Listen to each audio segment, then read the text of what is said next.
आप समझो कि वो टाइम पास कर रहे हैं अपना, उनके पास कोई काम ही नहीं है। तो हो सकता है आपके पास भी कोई ऐसा क्लाइंट आ रहा हो जो टाइम पास कर रहा हो। तो इससे आपको बचना है। ठीक है। तो यहाँ पर मैं सेशन कंक्लूड कर रहा हूँ।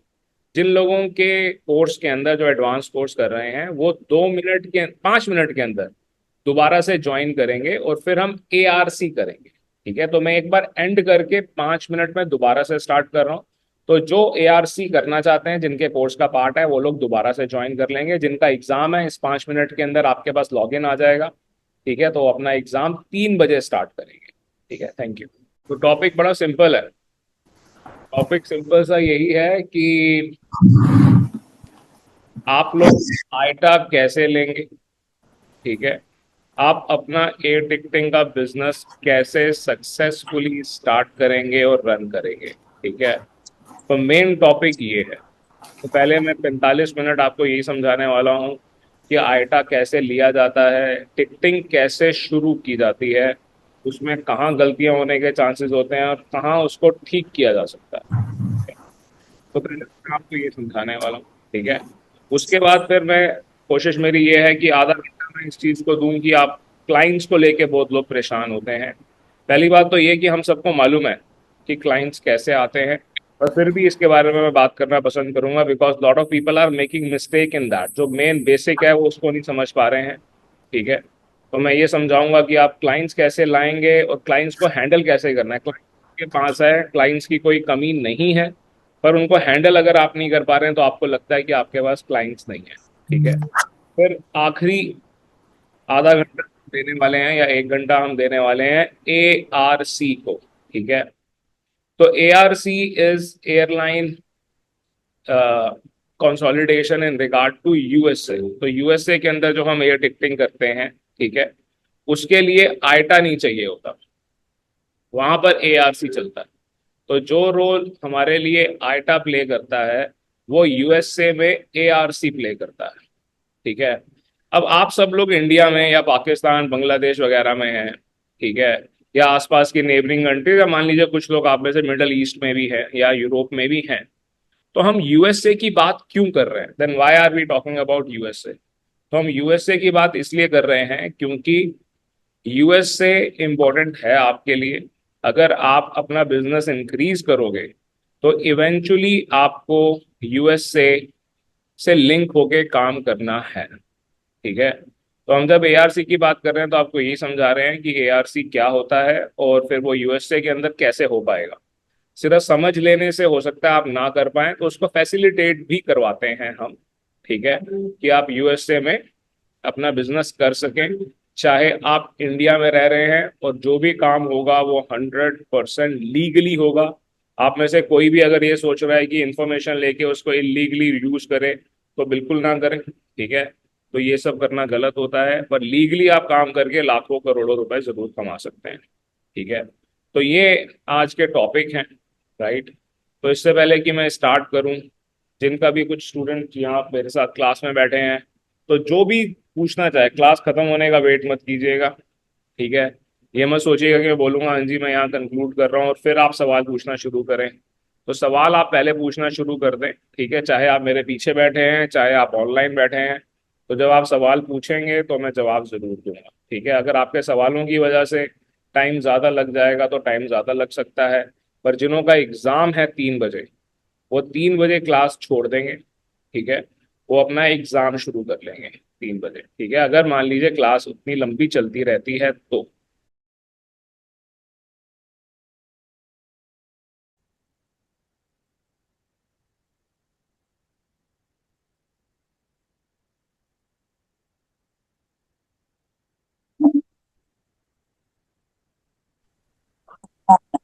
हाय, good evening, good afternoon everyone. Good afternoon sir. Afternoon कैसे हैं सब लोग? Sir good afternoon sir. Good good afternoon afternoon sir. Sir. Good afternoon sir. Very good afternoon. Good afternoon sir. Very good afternoon. चलिए, अच्छा लगा आप सब लोगों को देख के। जैसे कि you all are aware of the topic. आप लोगों को टॉपिक मालूम है। जिन लोगों का एग्जाम है आज, उन लोगों को लॉगिन मिल गया होगा, कुछ को मिल गया होगा, कुछ को अभी मिल जाएगा। ठीक है। लॉगिन थोड़ा लेट आया है। हमने एक्सपेक्ट किया था तक आ जाएगा, पर 12 अभी आया थोड़ी देर पहले, तो हमने भेजना शुरू कर दिया। एडमिन इज सेंडिंग यू, मिल जाएगा आप लोगों को। तो सबसे पहले मैं आपको बता देता हूँ कि आज ये टॉपिक क्या है, हम क्या करने वाले हैं। ठीक है, जिन लोगों ने अपना कैमरा बंद किया अपना कैमरा ऑन कर लें, मैं आपको रिमूव कर दूंगा अदरवाइज विदाउट एनी वार्निंग। ठीक से बैठिएगा। ठीक है, क्लासेस ठीक से लेंगे तो क्लासेस में रह पाएंगे, नहीं तो मैं क्लास से रिमूव कर दूंगा। ठीक है, दोबारा अगली बार मैं वार्निंग नहीं दूंगा। ओके। तो टॉपिक बड़ा सिंपल है। टॉपिक सिंपल सा यही है कि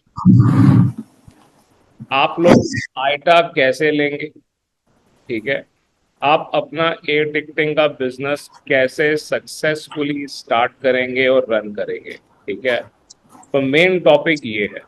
तो पहले मैं 45 मिनट आपको यही समझाने वाला हूँ कि आइटा कैसे लिया जाता है, टिकटिंग कैसे शुरू की जाती है, उसमें कहाँ गलतियां होने के चांसेस होते हैं और कहाँ उसको ठीक किया जा सकता है।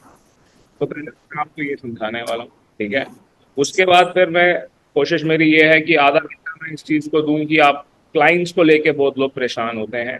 पहली बात तो ये कि हम सबको मालूम है कि क्लाइंट्स कैसे आते हैं, पर फिर भी इसके बारे में मैं बात करना पसंद करूंगा because lot of people are making mistake in that. जो मेन बेसिक है वो उसको नहीं समझ पा रहे हैं। ठीक है, तो मैं ये समझाऊंगा कि आप क्लाइंट्स कैसे लाएंगे और क्लाइंट्स को हैंडल कैसे करना है। क्लाइंट्स के पास है, क्लाइंट्स की कोई कमी नहीं है, पर उनको हैंडल अगर आप नहीं कर पा रहे हैं तो आपको लगता है कि आपके पास क्लाइंट्स नहीं है। ठीक है, फिर आखिरी आधा घंटा देने वाले हैं या 1 घंटा हम देने वाले हैं ARC को। ठीक है, तो ARC is airline consolidation in regard to USA. तो यूएसए के अंदर जो हम एयर टिकटिंग करते हैं, ठीक है, उसके लिए आइटा नहीं चाहिए होता, वहां पर ARC चलता है।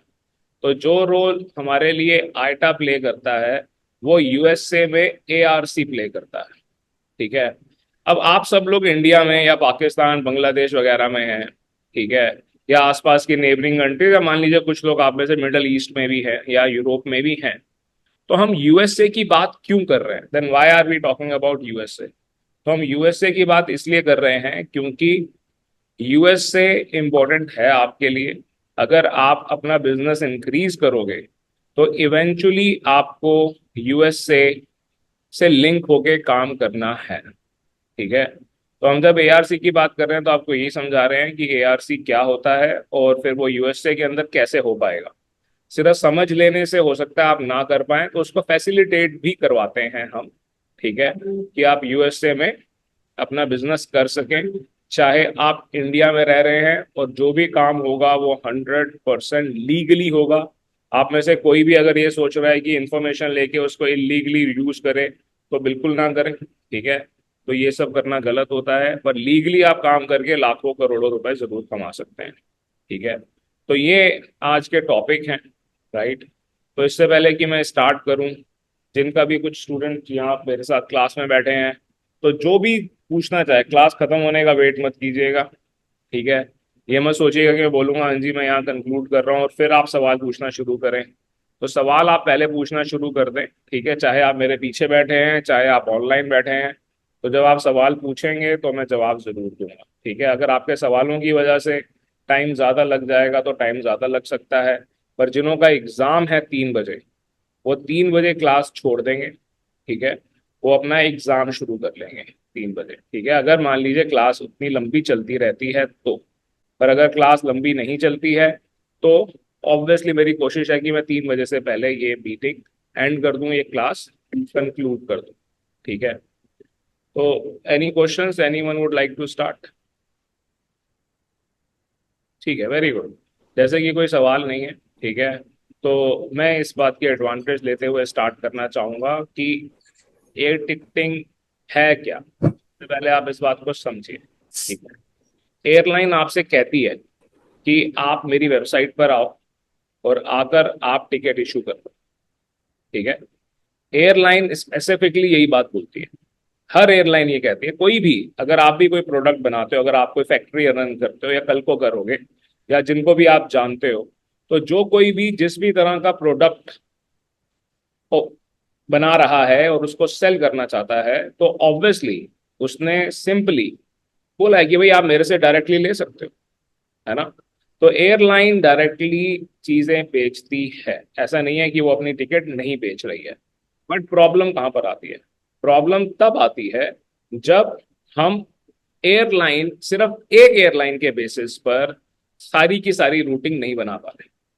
जैसे कि मान लीजिए कि हम एयर इंडिया की बात करते हैं, अगर हमारे को दिल्ली से एम्स्टर्डम जाना है, एम्स्टर्डम से लिस्बन जाना है, लिस्बन से हमारे को रोम जाना है, और रोम से हमारे को वापस दिल्ली आना है, ठीक है, तो ये टिकट सिर्फ और सिर्फ एयर इंडिया पर नहीं बन रही।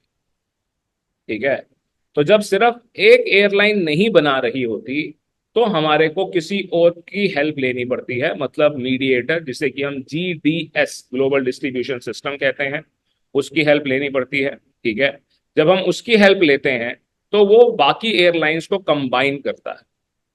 जब वो बाकी एयरलाइंस को कंबाइन करता है तो हम दुनिया की कहीं की भी कोई भी रूटिंग बना सकते हैं। तो जब हम ये रूटिंग उठा रहे हैं GDS से, तो वो कहता है कि आप इसको इशू तब कर पाओगे जब आपके पास आइटा नंबर होगा। किसी भी चीज को खरीदना, इशू करने का मतलब ये है कि हाँ जी आपने खरीद लिया, ठीक है, तो आप उसको इशू तब कर पाओगे, आप उसे खरीद तब पाओगे जब आपके पास आइटा नंबर होगा, मतलब तब आप हमारे को पेमेंट कर पाओगे। ठीक है, नहीं तो आप पेमेंट ही नहीं कर पाओगे। आप पेमेंट नहीं कर पाओगे, इसीलिए आप इसे खरीद नहीं पाओगे, आप इसको यूज नहीं कर पाओगे। ठीक है, तो सिर्फ GDS ले लेने से हम टिकट इशू नहीं कर पाते हैं, पहली बात ये। ठीक है, मैंने पहले की भी कई क्लासेस के अंदर ये बात बताई है कि अगर हम GDS ले लेते हैं और हमारे पास आइटा नहीं है, यहाँ पर कुछ स्टूडेंट्स के सवाल मेरे पास आते रहते हैं व्हाट्सएप के ऊपर, तो मैं उस सवाल का जवाब दे दूं कि आपने GDS तो ले लिया पर आपके पास आइटा नहीं है, अभी भी आप टिकट इशू करना चाहते हो, तो आपके पास एक ही चारा है, वो ये कि आप और आइटा एजेंट की हेल्प लेते हैं, जिसको हम कंसोलिडेटर भी कहते हैं। जब हम किसी और आइटा एजेंट की हेल्प लेते हैं तो जैसे कुछ कंसोलिडेटर्स हैं, जिसमें से कुछ के नाम आप लोगों को मालूम भी होंगे, जैसे कि वीनो, अकबर, रिया। ठीक है, ये दो सबसे पुराने और सबसे बड़े कंसोलिडेटर हैं जो इंडिया मार्केट को या मिडल ईस्ट मार्केट को अच्छे से फैसिलिटेट करते हैं। ठीक है, तो जब आप इन कंसोलिडेटर्स के सब एजेंट बन जाते हो, ठीक है, आप कहते हो कि ठीक है मैं इनका सब एजेंट बन जाता हूं, तो जो रियल प्रॉफिट है वो आपको कभी दिखाई ही नहीं देता। Then you are not able to see that real, फिर आप रियल प्रॉफिट को देख ही नहीं पाओगे। ठीक है, तो रियल प्रॉफिट देखने के लिए हमारे को GDS चाहिए। जब हम किसी कंसोलिडेटर के पार्ट बन जाते हैं, ठीक है, तो वो हमारे को रियल सिस्टम पे जो हो रहा है वो नहीं बताता, जो उसके लिए प्रॉफिटेबल होता है वो सिर्फ उतना बताता है, क्योंकि आपके पास खुद के पास इसको इशू करने का कोई राइट ही नहीं है। क्योंकि आपके पास इसको इशू करने का राइट नहीं है, आप उनके ऊपर डिपेंडेंट होते हो। ठीक है, इसीलिए हमारे को आइटा लेना होता है। इसीलिए ये बात बड़ी सिंपल है कि अगर आप ट्रैवल कंपनी खोलना चाहते हैं, ठीक है, ट्रैवल कंपनी का मतलब है किसी भी तरह का ट्रैवल का काम। हो सकता है आप एयर टिकटिंग ना भी करना चाहते हैं, ठीक है, अगर आप ट्रैवल कंपनी खोलना चाहते हो तो आपको एयर टिकटिंग करनी ही पड़ेगी। ये भी मैं आपको बता देता हूँ, अगर कोई भी अपने को, अपने बिजनेस को वो ये कह रहा है कि हाँ जी मैं ट्रैवल से रिलेटेड हूँ, उसके पास एयर टिकटिंग का क्लाइंट ना आए ये पॉसिबल ही नहीं है। उसके पास एयर टिकटिंग का क्लाइंट जरूर आएगा। ठीक है, पहली बात तो ये, राइट, ओके। अब जब आपके पास एयर टिकटिंग का क्लाइंट आया, पहली ऑप्शन जैसे बाकी लोग कर रहे हैं, आप ऑनलाइन गए, एयरलाइन की वेबसाइट से बुक कर लिया, थोड़ी बहुत टिकटें इशू हो जाएंगी, थोड़ी बहुत नहीं होंगी, ये बहुत टाइम कंज्यूमिंग है, गलती होने के बहुत चांसेस हैं। ठीक है, दूसरी ऑप्शन, आपने सिर्फ GDS लिया, ग्लोबल डिस्ट्रीब्यूशन सिस्टम आपने लिया, और उसको आप यूज करते हो, टिकट इशू किसी और से करवाते हैं, तो कुछ बेनिफिट आपके पास रह जाएगा, दूसरा कुछ बेनिफिट जो दूसरा आपका एजेंट है उसके पास चला जाएगा।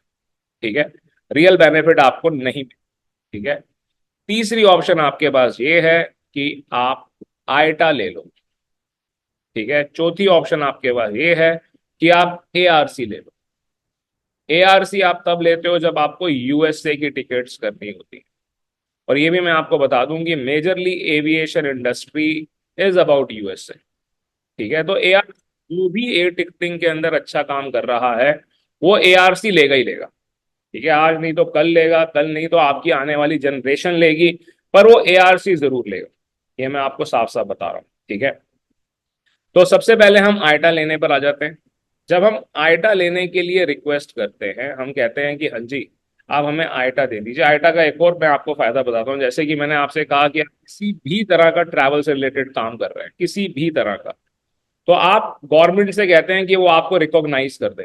ठीक है, तो गवर्नमेंट कहती है कि कोई जरूरत ही नहीं है, आप अपनी कंपनी आपने रजिस्टर कर दी, that is more than enough. ठीक है, सिर्फ पंजाब के अंदर एक अलग से लाइसेंस फीस देनी होती है, वो भी बड़ा आसान, पर कोई रिकॉग्निशन नहीं है। उस रिकॉग्निशन से ना ही कोई होटल आपको सस्ता रेट देता है, ना ही कोई एयरलाइन आपको सस्ता रेट देती है, ना ही कोई ट्रैवल सप्लायर आपको सस्ता रेट देता है उस रिकॉग्निशन से। ठीक है, अब आप ट्रैवल का चाहे कोई भी काम कर रहे हो, आप काम करते हो चाहे नहीं करते हो, अगर आप अपने आप को ये प्रूव करना चाहते हो कि आप एक ट्रैवल एजेंट हो, तो आपके पास आइटा नंबर होना जरूरी है। अगर मैं देखने में ट्रैवल एजेंट जैसा नहीं लगता, मेरी बातों से ऐसा नहीं लगता, अगर मैं अपना आइटा नंबर देता हूं तो वेरीफाई हो जाएगा, 1 मिनट लगेगा, सिर्फ 1 मिनट भी नहीं लगेगा, और वो ट्रैवल एजेंट ही है। That means this person is a travel agent. फिर होटल्स भी आपको बेटर रेट दे रहे हैं, सप्लायर्स भी, और भी बहुत सारे बेनिफिट्स हैं। ठीक है, तो मेजरली आइटा लेना है। ठीक है, या एआरसी लेना है। सिर्फ एआरसी वो लेगा जो पहले से ही यूएसए में है। ठीक है, अगर आप इंडिया में हो तो आप सिर्फ एआरसी नहीं लोगे। ठीक है, तो आप आइटा लोगे ही लोगे, और आगे फ्यूचर में आप एआरसी लेने की कोशिश करोगे अपना बेनिफिट को बढ़ाने के लिए। ठीक है, अब जब आइटा लेना है, when we have to take IATA, तो हमारे को यहाँ पर ये बात समझनी है कि हमारे पास कंपनी रजिस्ट्रेशन होना चाहिए। ठीक है, आइटा कहता है कि वो आपका एड्रेस वेरीफाई कर सकता है। रियलिटी में मैंने पिछले कई सालों में देखा नहीं कि आइटा आकर एड्रेस वेरीफाई कर रहा। फिजिकली कोई भी एड्रेस वेरीफाई नहीं कर रहा है। ठीक है, ये बात लिखी हुई है, अगर हम ऑनलाइन चेक करें, ठीक है, तो ये बात लिखी हुई है साफ साफ कि आप ट्रैवल कंपनी अपने घर से ऑपरेट कर सकते हैं। जब आप आइटा अप्लाई कर रहे हो और आप अगर अपने घर से कह रहे हो कि हम अपना बिजनेस चला रहे हैं, तो दैट इज 100% एलिजिबल। ठीक है, अब जब आप आइटा ले रहे हो तो सबसे पहली बात तो ये कि आपकी कंपनी रजिस्टर्ड होनी चाहिए, आपके पास करंट अकाउंट, ये रजिस्ट्रेशन शॉप इस्टेब्लिशमेंट रजिस्ट्रेशन भी हो सकता है, जो कि फ्री ऑफ कॉस्ट 2 मिनट में हो जाता है। ये एमएसएमई रजिस्ट्रेशन हो सकता है, या ये उद्योग उद्यम आधार कार्ड भी हो सकता है। ये सब कुछ फ्री ऑफ कॉस्ट हो जाता है। आपने ये रजिस्ट्रेशन किया, ठीक है, आपके पास एड्रेस है, करंट अकाउंट है, आपके पास जीएसटी है। जीएसटी अगर आप लेते हैं तो वो भी आपको 3 दिन के अंदर मिल जाता है। ठीक है, जीएसटी अगर आपके पास नहीं है, आप जीएसटी नहीं लेना चाहते हो, तो आपको ये कन्विंस करना पड़ेगा उन्हें कि हाँ जी आप जीएसटी के लिए अभी आपकी कोई रिक्वायरमेंट नहीं है। ठीक है, तो आपका प्रोसेस लंबा हो जाएगा, इसीलिए हम साफ साफ बोलते हैं कि जीएसटी होना इज रिकमेंडेड, कि आपके पास जीएसटी हो। ठीक है, तो आपके पास जीएसटी है। अब आप जब अप्लाई करते हो तो वो कहते हैं कि आपके पास एक जीडीएस का, ग्लोबल डिस्ट्रीब्यूशन सिस्टम का सर्टिफिकेट होना चाहिए। ये सर्टिफिकेट जिन लोगों का आज एग्जाम है, उन्हें वो एग्जाम पास करके 4 दिन के अंदर वो सर्टिफिकेट मिल जाता है।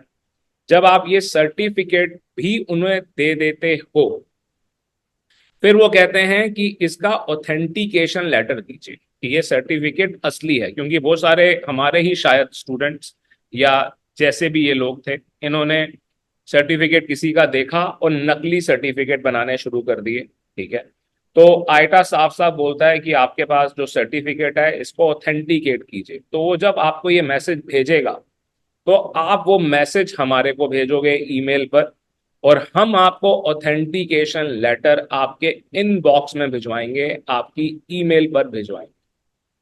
अब आप ये जीडीएस का सर्टिफिकेट और ऑथेंटिकेशन लेटर और अपनी कंपनी की डिटेल आइटा के पोर्टल के ऊपर अपलोड कर देते हो। 4 दिन 3 दिन आप वेट करते हो, कुछ उसमें गलतियां होती हैं तो कोई नुकसान नहीं है। अगर उसमें कुछ गलतियां होती हैं तो वो आपको बताते हैं कि हाँ जी इसके अंदर ये गलती है, आप इसको ठीक कर लीजिए, वो आपको टाइम देने वाले। तो आप उस गलती को ठीक कर लेते हो, दोबारा से उसे अपडेट कर देते हो, फिर वो आपको इनवॉइस भेजते हैं। जो आइटा की फीस है वो 250 स्विस फ्रैंक उसकी फीस है आइटा गो लाइट की। ये फीस एग्जैक्टली कितनी है, कितना इनवॉइस आएगा, वो हर किसी की कंपनी के ऊपर 250 स्विस फ्रैंक 24,000 रुपए के आसपास आता है। इसके अलावा एडिशनल चार्जेस भी आइटा लगाता है। तो आप अपना बजट 40,000 से 50,000 रुपए बनाकर चलते हो, जो आप आइटा को डायरेक्टली देते हो, हमें कुछ। तो ये अमाउंट आप आइटा को डायरेक्टली देते हो। ये अमाउंट जब आइटा आपको इनवॉइस भेजता है तो उस इनवॉइस को समझ के, अगर आपको समझ में नहीं आता तो आप हमारे से बात कर सकते हो, हमारी सपोर्ट रहती है। तो आप इस इनवॉइस के अंदर उनको समझ के कुछ अमाउंट को कम करने की रिक्वेस्ट कर सकते हो। तो लगभग $175 तक भी कम होते हुए हमने देखे हैं। स्टूडेंट्स हैं कुछ इस क्लास के अंदर भी हैं जिन्होंने ये होते हुए देखा है कि रियलिटी में इन्होंने, आइटा ने अपनी फीस कम की। फिर आप आइटा को फीस पे कर देते हो और 3 से 4 दिन के अंदर आपके पास आइटा का सर्टिफिकेट आ जाता है, आइटा नंबर आ जाता है। आपके पास आइटा सर्टिफिकेट हो या ना हो उसकी कोई वैल्यू नहीं है। आपका आइटा नंबर जब आइटा की साइट पर या किसी एयरलाइन ने अगर चेक किया, अगर वो वैलिड है तो सब ठीक है। सर्टिफिकेट सबको मालूम है कि नकली भी बन सकते हैं। तो ये आइटा नंबर ऑनलाइन वेरीफाई हो सकता है, हर एक कोई करता है। आप हिल्टन होटल की साइट पर जाइएगा, हिल्टन एक बहुत बड़ी चेन है, आप लोग जानते होंगे, ठीक है। कई लोग सोचते हैं कि आइटा लेने का फायदा शायद नहीं होगा। तो जहां वहां पर आप ट्रैवल एजेंट रेट मांगेंगे तो वो आपसे आइटा नंबर मांगेगा। अगर आप किसी डोमेस्टिक एयरलाइन, बहुत सारे लोगों को ऐसा लगता है कि अगर हम डोमेस्टिक एयरलाइन से रिलेटेड काम कर रहे हैं तो आइटा हमारे काम नहीं आएगा। डोमेस्टिक एयरलाइन को भी जब आप कहते हो कि आप जीडीएस पर आइए हमारे, और वहां पर आके हमारे को फैसिलिटीज दीजिए, तो एयरलाइन कहती है अपना आइटा नंबर बताइए। तो आइटा नंबर आपको चाहिए है, ठीक है। तो ये आइटा नंबर लेने के लिए कंपनी रजिस्ट्रेशन करना बहुत आसान है, जो आप सब लोगों को मालूम है। और यूट्यूब पे हजारों लाखों आपको वीडियोस मिल सकती हैं। नहीं भी देखते हो तो भी बहुत आसान है, सिर्फ आप आराम से रजिस्टर कर सकते हो। गवर्नमेंट की साइट है एमएसएमई की, उस पर जाकर, ठीक है। इसी तरह से जीएसटी की गवर्नमेंट की साइट है, इस ढंग से बनाई गई है कि कोई भी अपना जीएसटी नंबर खुद ले सकता है। ज्यादा टाइम नहीं लगता, 3-4 हज़ार रुपए का मुश्किल से खर्चा है जीएसटी नंबर लेने का। जीएसटी नंबर लेने से कई लोग घबराते हैं, उनको ये लगता है कि अगर उन्होंने एक बार जीएसटी ले लिया तो अब उन्हें जीएसटी फाइल तो करना ही करना है और टैक्स भी पे करना है। अगर आप अपना बिजनेस आपने सिर्फ स्टार्ट किया है, जीएसटी नंबर आपने लिया है, पर अभी आप उतनी ट्रांजैक्शंस नहीं कर रहे हो, तो आप जीएसटी निल फाइल कर सकते हो। और जीएसटी पे करना कभी भी नुकसान नहीं देता है। जब आप जीएसटी, अगर आप कोई भी टिकट, 1 लाख रुपए की टिकट अगर आप 1,10,000 रुपए में बेच रहे हो, तो जो 10,000 रुपए आप ऐड कर रहे हो उसके ऊपर जीएसटी लगेगा। उसके ऊपर जो 1,800 रुपए आप अपने क्लाइंट से लोगे वो आपने गवर्नमेंट को देने हैं। और ये पैसे आप अपने क्लाइंट को बता सकते हो, छुपाने की जरूरत नहीं है कि ये जीएसटी है। वो आपका क्लाइंट अगर वो बिजनेस करता है तो ये 1,800 रुपए वो वापस ले सकता है, वो गवर्नमेंट से जीएसटी का इनपुट ले सकता है। तो आपको इसमें कोई चिंता करने की जरूरत ही नहीं है। अगर आपको लगता है कि आपका जीएसटी नहीं बनता तो कुछ दिक्कत ही नहीं है। और जीएसटी सिर्फ और सिर्फ तब बनेगा जब आप प्रॉफिट कमाओगे। अगर आप प्रॉफिट नहीं कमा रहे हो तो जीएसटी नहीं बनेगा। जिनको जीएसटी यूज करना आता है, उल्टा वो उसका फायदा लेकर इनपुट लेके अपने प्रॉफिट को इंक्रीज कर लेते हैं, ठीक है। तो ये चीजें करना बहुत आसान है। बाकी आ जाता है आपका जीडीएस का सर्टिफिकेट, जिसके लिए एग्जाम आप में से करीब लोग दे ही रहे हैं। आप में से 16-17 लोग हैं जिन्हों का आज एग्जाम है। तो ये आपको बड़े आराम से मिल जाता है। एग्जाम भी इजी है, सैंपल पेपर आपको मिले हुए हैं। उन सैंपल पेपर्स की आप हेल्प ले सकते हैं और एग्जाम में पास हो सकते हैं, ठीक है। फिर आप जब आईटा के पोर्टल पर जाएंगे और अप्लाई करेंगे, पहले हम इस क्लास के अंदर आपको आईटा के पोर्टल पर लेकर जाते थे और रियलिटी में अप्लाई करना शुरू करते थे। ठीक है, अब नहीं लेकर जाते हैं क्योंकि उसकी डिटेल्ड क्लासेस हम आपको दे चुके हैं। आप सब लोगों के पास उसकी डिटेल्ड क्लासेस हैं। जो नए स्टूडेंट हैं जो अभी आईटा अप्लाई नहीं कर रहे, सिर्फ उन्हीं के पास नहीं होंगी, बाकी सबके पास ये क्लासेस अवेलेबल हैं। तो डिटेल्ड क्लास के अंदर आप स्टेप बाय स्टेप देखते हुए अपना आईटा अप्लाई करेंगे, आपके हर सवाल का जवाब है। फिर भी कहीं आपको दिक्कत आती है तो आप उसका स्क्रीनशॉट मेरे को डायरेक्टली भेज सकते हैं। मेरा डायरेक्ट व्हाट्सएप नंबर आपके पास है, और मुझे नहीं लगता कि आप में से कोई एक भी ये बात बोल सके कि मैं व्हाट्सएप के ऊपर रिप्लाई नहीं करता। ठीक है, तो आप व्हाट्सएप करते हैं तो मेरी कोशिश होती है कि जल्दी से जल्दी आपके व्हाट्सएप का रिप्लाई आपको मिल जाए। और अगर किसी का सीरियस काम होता है जो उसी दिन 3-4 बार या 10 बार आप व्हाट्सएप करोगे, तो हम ज़्यादा ध्यान रखते हैं और जल्दी जल्दी रिप्लाई करते रहते हैं। ठीक है, तो इस ढंग से आप अपना आईटा ले लेते हो। जब आपके पास आईटा आ जाता है, आईटा नंबर आ जाता है, फिर आपने जीडीएस लेना है। हमारे पास मेजरली 2 जीडीएस हैं। ठीक है, हमारे पास का मतलब है कि इंडिया के अंदर जो चलते हैं। ठीक है, और ऑब्वियसली द टूरिज्म स्कूल दोनों का ही ऑथोराइज्ड पार्टनर है ट्रेनिंग देने के लिए, जो कि लाइव क्लासेस ले ही रहे हैं, सारे स्टूडेंट लेते ही हैं। और आप सब लोग भी ऑनलाइन ले ही चुके हैं लाइव क्लासेस। जो इंस्टीट्यूट में ले रहे हैं वो उसकी लाइव प्रैक्टिस भी कर रहे हैं। अब जब आपको जीडीएस लेना है, एक इंस्टीट्यूट के लिए जीडीएस लेना बहुत टाइम कंज्यूमिंग है और बहुत सारी लिटिगेशंस हैं। ठीक है, पर एक ट्रैवल एजेंट के लिए जीडीएस लेना बहुत आसान है। अगर आपके पास आईटा नंबर है तो जीडीएस कंपनी आपको जीडीएस देने से मना नहीं करेगी। As simple as that. आप में से कुछ लोग हैं जो थोड़ी जल्दी करना चाहते होते हैं। ठीक है, वो पहले जीडीएस लेना चाहते हैं। अगर आप ये वाला रास्ता अपनाना चाहते हैं, मैं नहीं होता कोई आपको मना करने वाला, आप ये वाला रास्ता भी अपना सकते हैं। जब आप ये वाला रास्ता अपनाएंगे कि आईटा हमने बाद में लेना है, जीडीएस हमने पहले लेना है, तो जीडीएस कंपनी भी सोचेगी कि इनके पास आईटा तो नहीं है और हमारे से इतना सोफिस्टिकेटेड सिस्टम ये ले रहे हैं, वो भी फ्री ऑफ कॉस्ट या बिना बहुत कम पैसे देकर। GDS actually free of cost मिलता है, बट अगर अगर आप आईटा हो और एक अच्छी बड़ी कंपनी हो, तो एक अच्छी कंपनी हो तो आप फ्री ऑफ कॉस्ट ले सकते हो। अगर उन्हें ये लगता है कि ये चाहे आईटा भी हैं पर इनको इतना अभी काम करना नहीं आता होगा, तो जीडीएस क्योंकि उनका खुद का प्रोडक्ट है, तो वो नॉमिनल चार्जेस अप्रोक्सीमेटली 10,000 रुपए आपसे मांगते हैं। और ये 10,000 रुपए मांगने का एक सबसे बड़ा कारण ये होता है कि ये क्लियर हो जाए कि ये सच में सीरियस है इस बिजनेस को लेकर कि नहीं। जब आपसे जीडीएस ये पैसे मांग रहा है तो आप एक रिक्वेस्ट मैनर में बोल सकते हैं कि ये पैसे वो वेव ऑफ कर दें। अगर आप उनको ये बात प्रूव कर देते हो, कन्विंस कर देते हो कि आप इतनी टिकट इशू करने वाले हो कि ये 10,000 रुपए तो उसके सामने कुछ भी नहीं है, तो ये 10,000 रुपए वेव ऑफ हो जाएंगे। अगर आप ये कन्विंस नहीं कर पाते हो तो आप कम जरूर करवा सकते हो, थोड़े बहुत जो आपके पैसे कम होंगे, तो उससे आप ये जीडीएस लेते हो। ये वन टाइम होता है, ये आईटा की तरह एनुअल नहीं होता।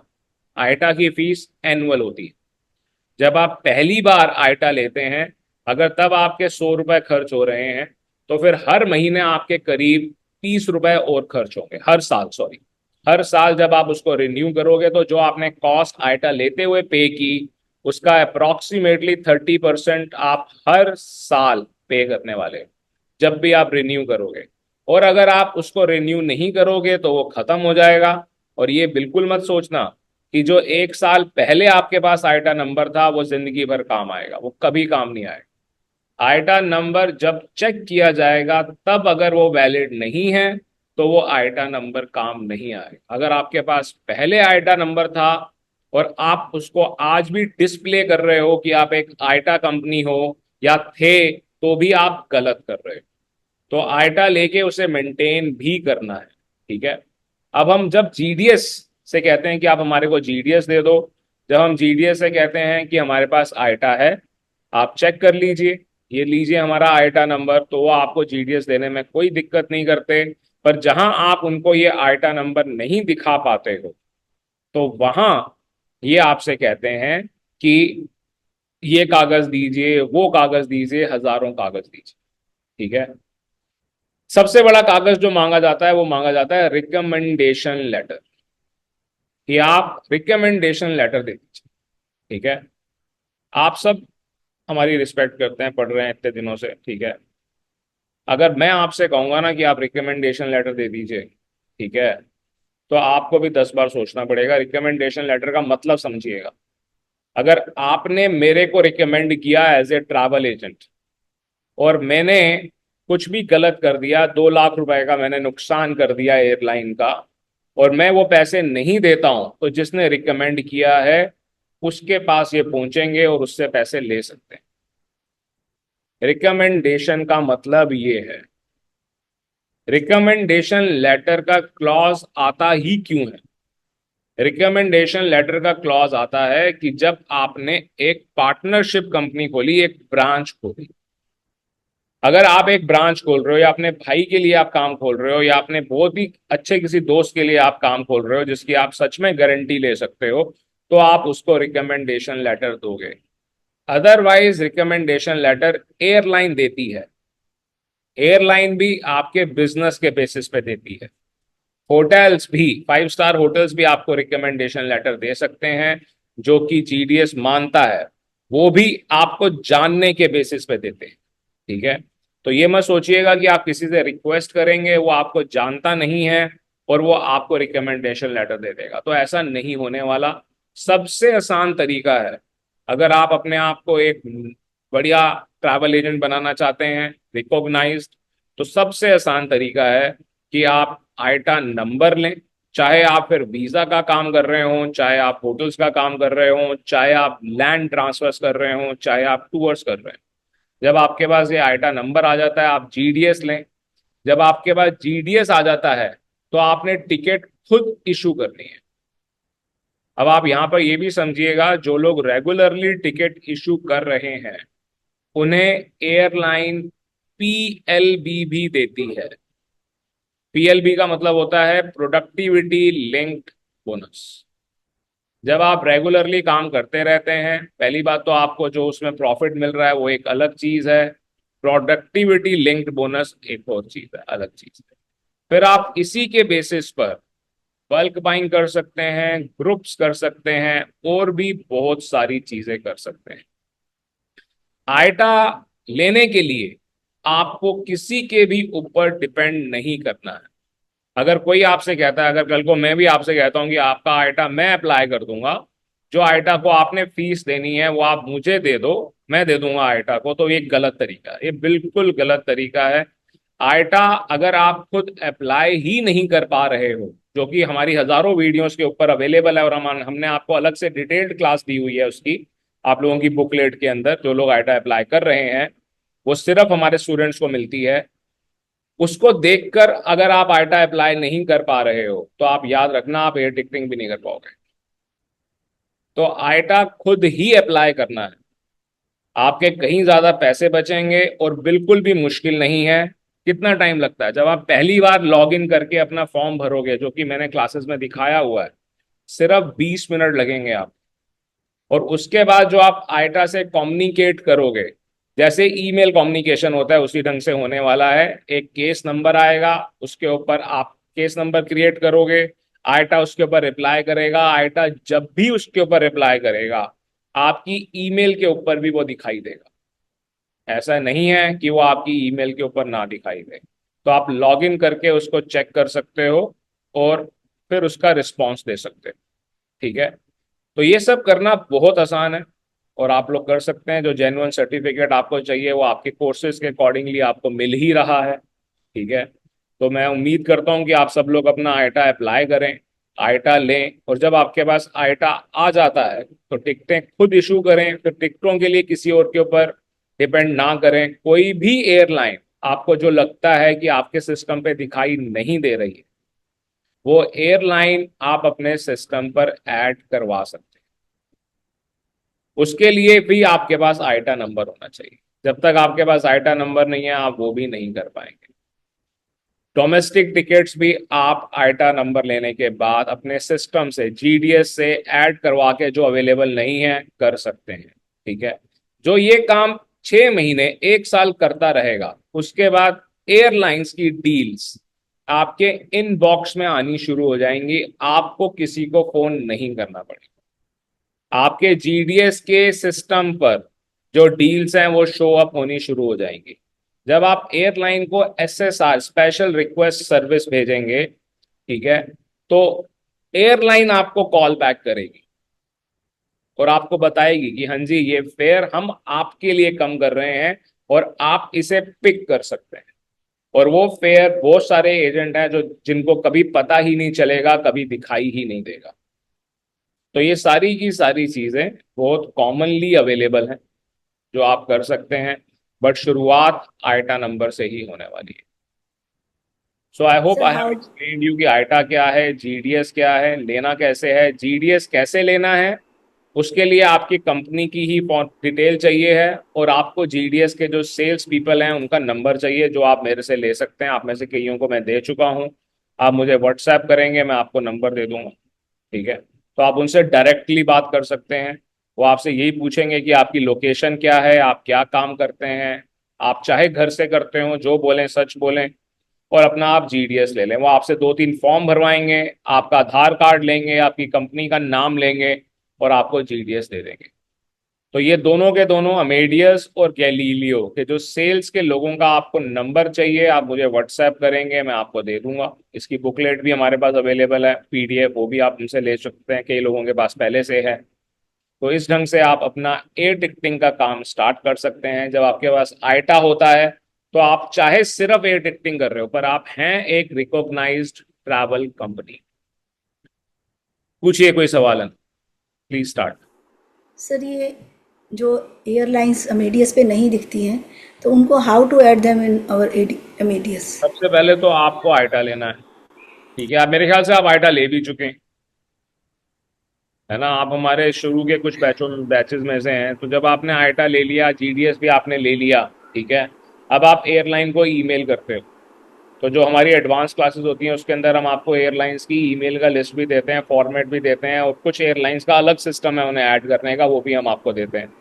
तो आप उनको बोलते हो और वो आपके सिस्टम के ऊपर ऐड हो, जिसे कैपिंग भी कहा जाता है, ठीक है। तो कई स्टूडेंट्स हैं जिनकी हमने ये कैपिंग करवाई है, गाइड किया है उनको कैपिंग करवाने के लिए।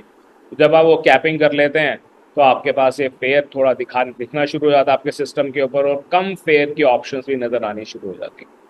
सर ये गो लाइट में भी हम कर सकते हैं ये, या गो लाइट में भी कर सकते हैं। जो एलसीसी कैरियर्स हैं वो ऐड हो सकते हैं क्या? कैरियर्स के लिए ही ज़्यादा करना होता है, और क्यों करेंगे आप?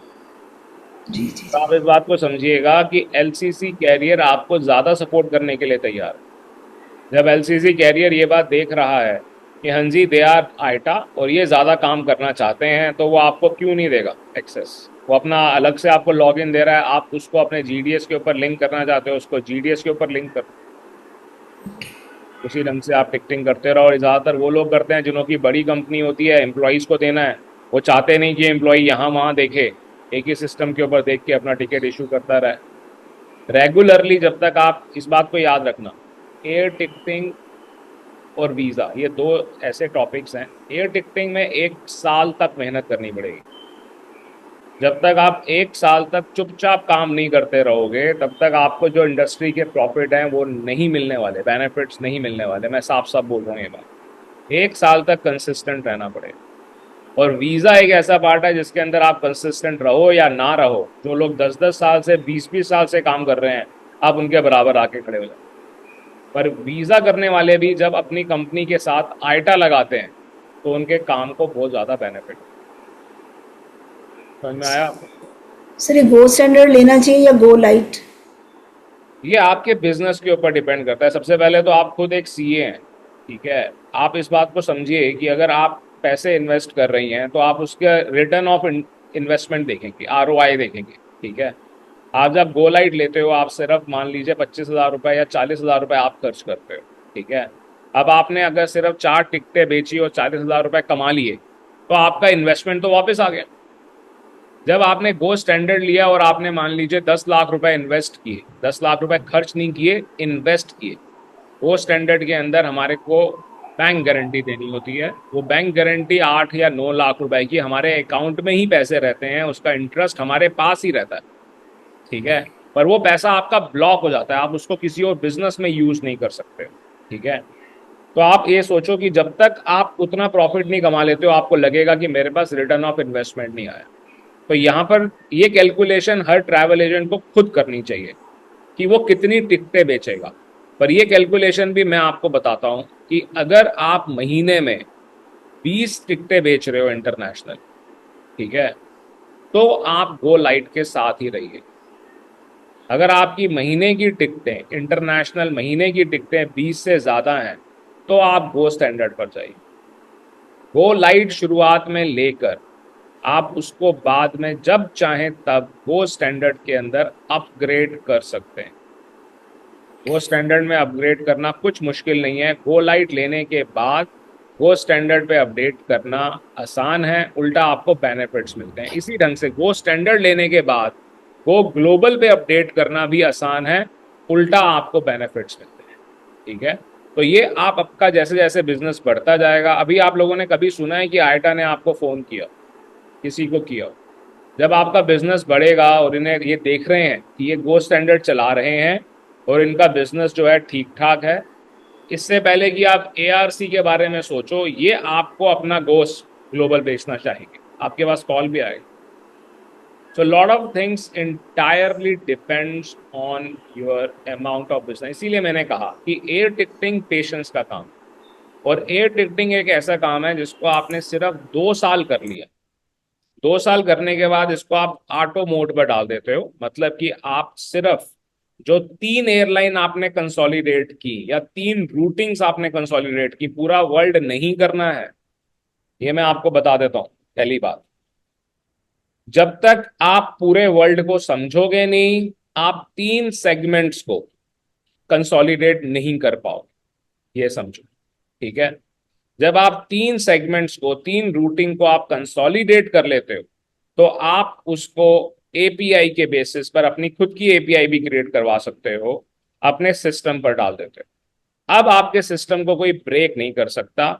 अब उसके ऊपर फेयर, क्योंकि आपकी जो 2 साल की मेहनत लगी हुई है, जो आपने फॉर्मूलाज अपने एपीआई क्रिएट करके बनाए हैं, वो उसी ढंग से चलता रहेगा। मैनुअल रिक्वायरमेंट ही नहीं है। और ये आपने जब क्रिएट कर दिया, तो उसके बाद ये जिंदगी भर चलता रहेगा। इसे कहते हैं ऑटो मोड पर बिजनेस करना, ठीक है। ऑटो पायलट पे आपका बिजनेस हमेशा चलता रहेगा, ठीक है। जैसे कि पुराने जमाने में आपके दादा परदादा ने क्या किया कि जमीन लेकर रख ली, और वो जमीन आज भी आपको पैसे दे रही है, चाहे किराए के रूप में दे रही है या जैसे भी दे रही है। अब आप क्लाउड के ऊपर जो अपना बिजनेस क्रिएट कर रहे हो आज की डेट में, वो आपके आने वाली जनरेशन्स को पैसे देता रहेगा, प्रोवाइडेड वो बिल्कुल एक्यूरेट हो। और एक बार आप उसे चलाकर छोड़ देते हो, अपडेट करते रहते हो, फिर उसका बेनिफिट आपको हमेशा मिलता रहेगा। तो एक्चुअली मेन टारगेट ये है, टिकटिंग का सबसे बड़ा बेनिफिट ये है। इसी ढंग से वीजा के अंदर भी जो कुछ कंट्रीज का हम ऑटो मोड पे चला सकते होते हैं, उसको ऑटो मोड पे डालकर छोड़ देते हैं। उसके बाद इंडिविजुअल की जरूरत नहीं होती। इंडिविजुअल की जरूरत वहां होती है जहां आपको 10 लाख रुपए, 20 लाख रुपए एक क्लाइंट के साथ इन्वॉल्व होने में मिल रहे हैं। नहीं तो आपको इंडिविजुअल इन्वॉल्वमेंट की इन कामों में जरूरत नहीं होती। Mayank, I have one question. Yes please.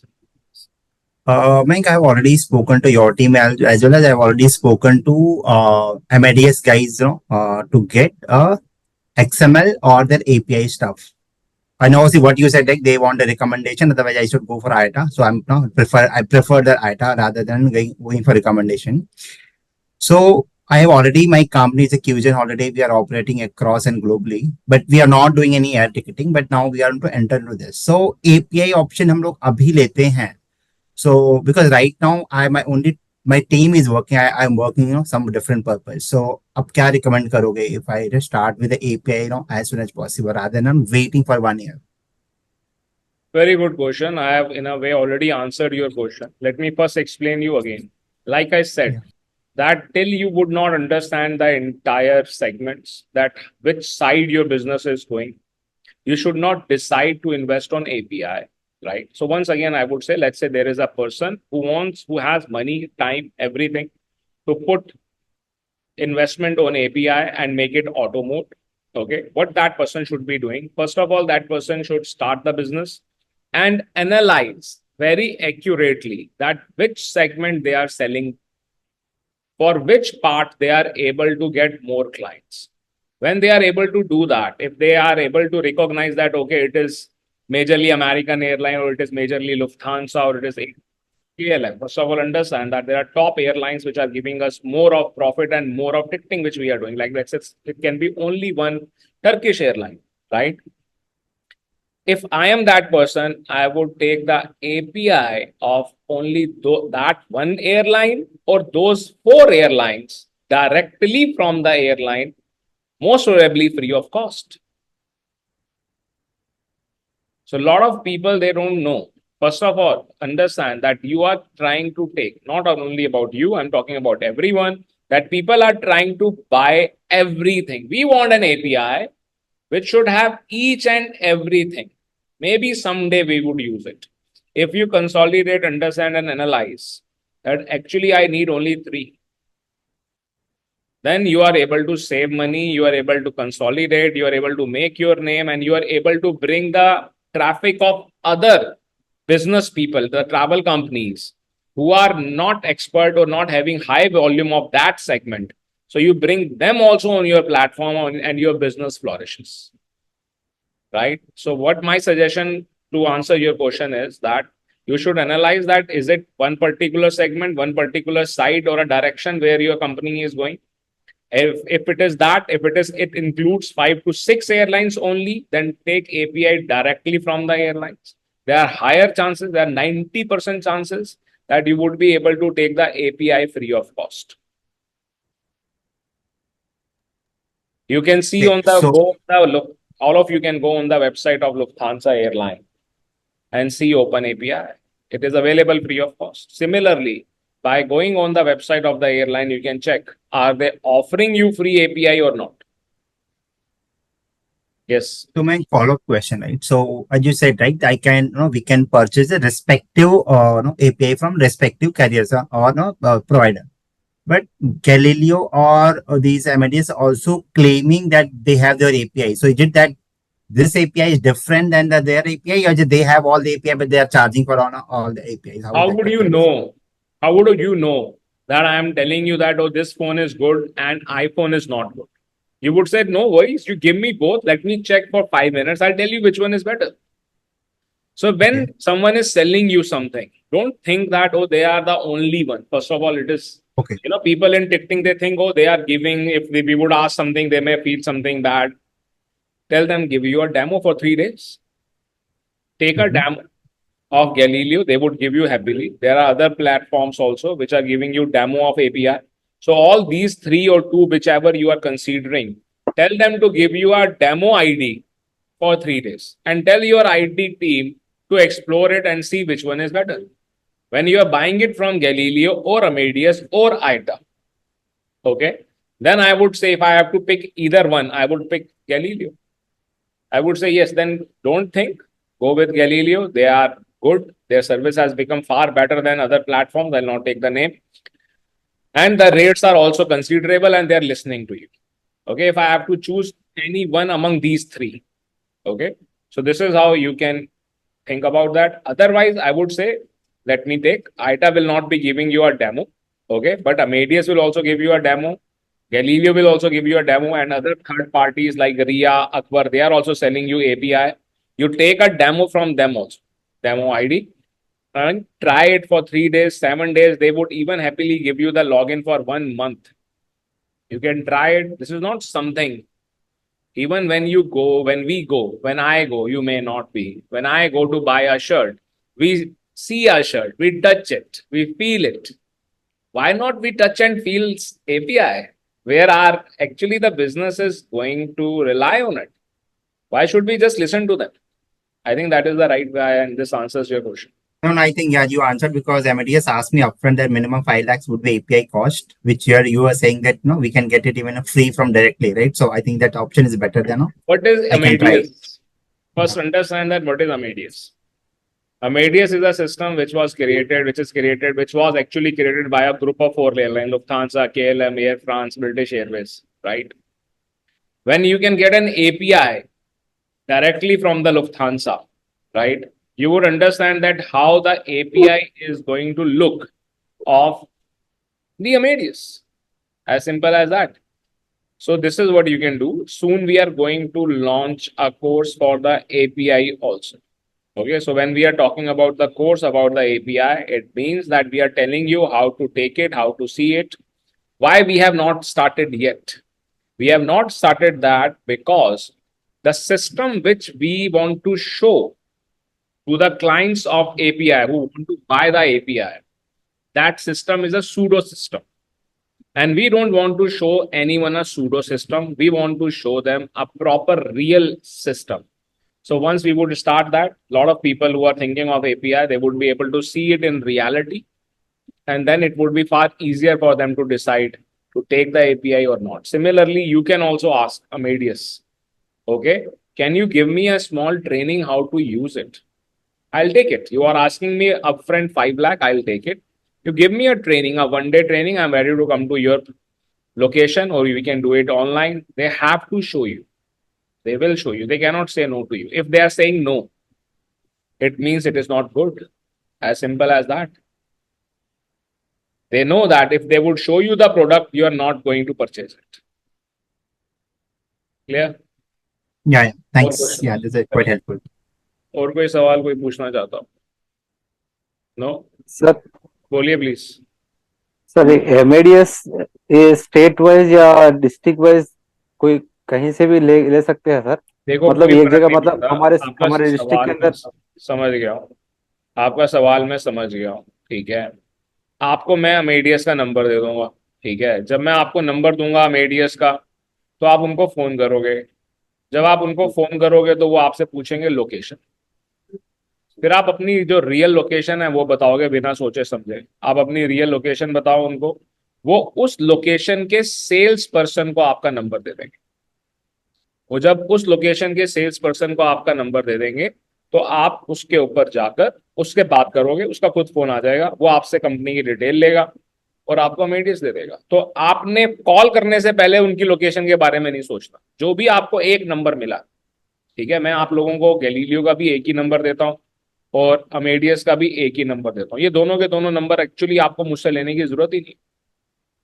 अगर आप गूगल करोगे तो ट्रैवल पोर्ट की वेबसाइट है, उसके ऊपर आपको दिल्ली, बैंगलोर, मुंबई, हैदराबाद, हर जगह के नंबर मिलेंगे. वो लैंडलाइन नंबर होंगे. आप लैंडलाइन नंबर पे फोन करो, वो भी आपको मोबाइल नंबर दे देंगे.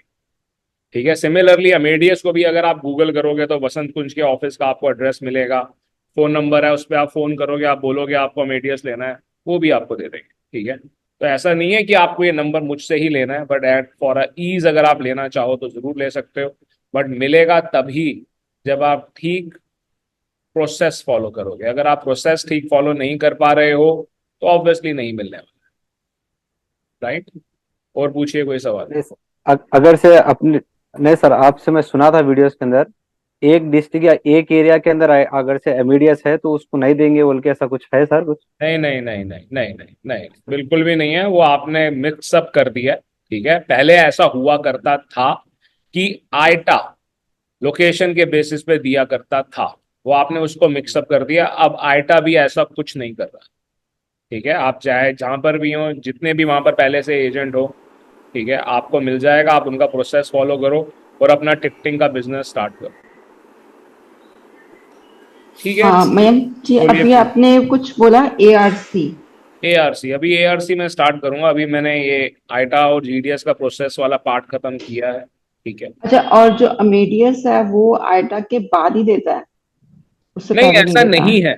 मैंने ये बात अच्छे से समझाने की कोशिश की है. ऐसा नहीं है कि वो आपको बाद में ही देगा. आप बिना लिए भी ले सकते हो. ठीक है. ये ऐसा ही है कि आपने गाड़ी तो ले ली पर गाड़ी के अंदर फ्यूल नहीं है आपके पास. ठीक है. तो अगर आप ले लेते हो तो पहली बात तो वो देने में आनाकानी बहुत करने वाले.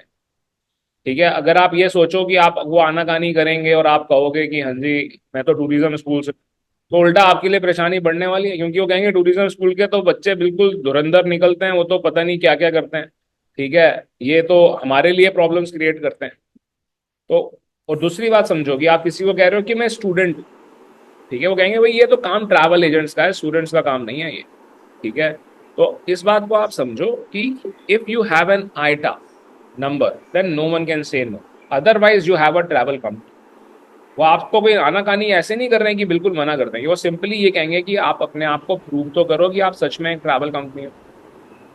अगर आप अपने आप को प्रूव कर रहे हो कि आप एक ट्रैवल कंपनी हो, आपके पास रजिस्ट्रेशन है, आपके पास करंट अकाउंट है, आपके पास जीएसटी है, एक आपके पास डिसेंट वेबसाइट है, एक आपके पास डिसेंट एड्रेस है, लोकेशन है जहां आप लोगों से मिल सकते हो, तो आप ट्रैवल एजेंसी हो। अगर वो भी नहीं है तो ऑब्वियसली कुछ भी नहीं, तो फिर आपके पास आईटा नंबर नहीं, और आईटा लेकिन मैंने सारे डॉक्यूमेंट दिखाए थे, even I have my company, I have everything, GST and everything, but उन्होंने बोला you we need your recommendation.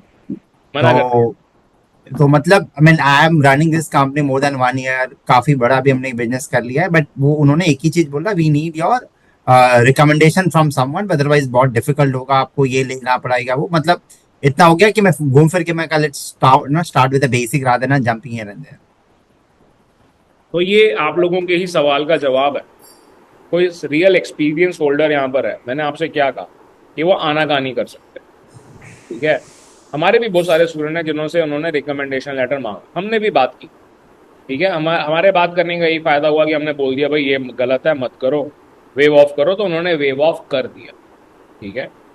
आपका सर नहीं अगर किया, सर ठीक है। अगर वंस तो किसी अगर ने वो ले वेव, लेट मी कंप्लीट, तो अगर वो वेव ऑफ नहीं कर रहे हैं तो आपके पास यही रास्ता है कि आप आईटा ले रहे हैं। तो इसीलिए मैंने कहा कि वो आनाकानी कर रहे हैं, ठीक है, आनाकानी कर सकते हैं। अगर वो आनाकानी नहीं कर रहे हैं तो आपको दे देंगे, ठीक है। आप तब भी कर क्या लोगे, आपने फिर भी अगर ले लिया तो आप टिकट तो तब भी इशू नहीं कर सकते हो। और वो क्यों नहीं दे रहे, अब आप इस बात को समझिएगा कि वो क्यों नहीं देते हैं जब तक कोई आपको रिकमेंड नहीं करता या जब तक वो आपको ट्रस्ट नहीं कर रहे, क्योंकि ये एक ऐसा टूल है जिसको आप यूज करके जो टिकट 2 लाख रुपए की बन रही है उसको आप 1 लाख रुपए का कर सकते हो, ठीक है। और उस टिकट को आप 10 लाख रुपए का बेचते हो। ऐसी बहुत सारी कंपनीज हैं, ठीक है, जिन्होंने ये काम किया, कर रहे हैं, ठीक है। सिस्टम लेना होता है और उसके बाद जो चीजें उनको सीख ही ली उन्होंने करते करते, या एयरलाइंस के लूप होल्स को उन्होंने समझ लिया, उनको मिस यूज करके टिकट को ब्रेक करके फेयर कम कर लिया, और वो टिकटें जहां भी जिस भी लोकेशन की हैं वो आराम से 6 लाख रुपए, 8 लाख रुपए, 16-16 लाख तक की भी बिक जाती। तो अगर उनको यही बात नहीं मालूम है कि आप वैसा कुछ करने वाले हो या नहीं, तो वो आपको अपना सिस्टम क्यों देंगे, वो आपको अपना सिस्टम नहीं देंगे, ठीक है। अगर आईटा है तो दे देंगे, क्लियर है। ये जीडीएस लेने में कितना टाइम लगता है आईटा के बाद? 2 दिन लगते हैं मुश्किल से। आपके पास आईटा है, आप उन्हें फोन करोगे, वो आपसे डॉक्यूमेंट मांगेंगे, आप सुबह 10 बजे फोन किया, आप उन्होंने डॉक्यूमेंट मांगे, आपने 12 बजे तक डॉक्यूमेंट दे दिए, शाम को 4 बजे उन्होंने इंस्टॉल कर दिए। 1 दिन के अंदर भी हो सकता है, ठीक है। तो ये चीजें आप पहले से रेडी करके रखें। तो जिनको लग रहा है कि हमने 3 महीने के बाद करना है, 4 महीने के बाद करना है, आज आप अपनी फाइल क्रिएट करके रख लीजिए। आज आप अपनी फाइल क्रिएट करके रख लेंगे, वो आपको हमेशा काम आती रहेगी, ठीक है। सर मेरा एक सवाल है। बोलिए। लास्ट कंपनी में मैंने आईटा लिया था गो लाइट, तो उसमें काम नहीं हो पाया, तो वो ब्लॉक हो गई। तो अभी मैं जो नेक्स्ट अभी नई कंपनी स्टार्ट की है उसमें मैं अगर आईटा लेना चाहूँ, एक पार्टनर सेम है, तो कोई प्रॉब्लम तो नहीं आएगी? नहीं, उससे कोई प्रॉब्लम नहीं आएगी। जब आपने कंपनी नहीं कर ली तो उससे कोई प्रॉब्लम नहीं आएगी। ओके। पर ये सब गलत प्रैक्टिस है। जब आप खुद एक सीए हैं तो आपको ये होने देना नहीं चाहिए, ठीक है।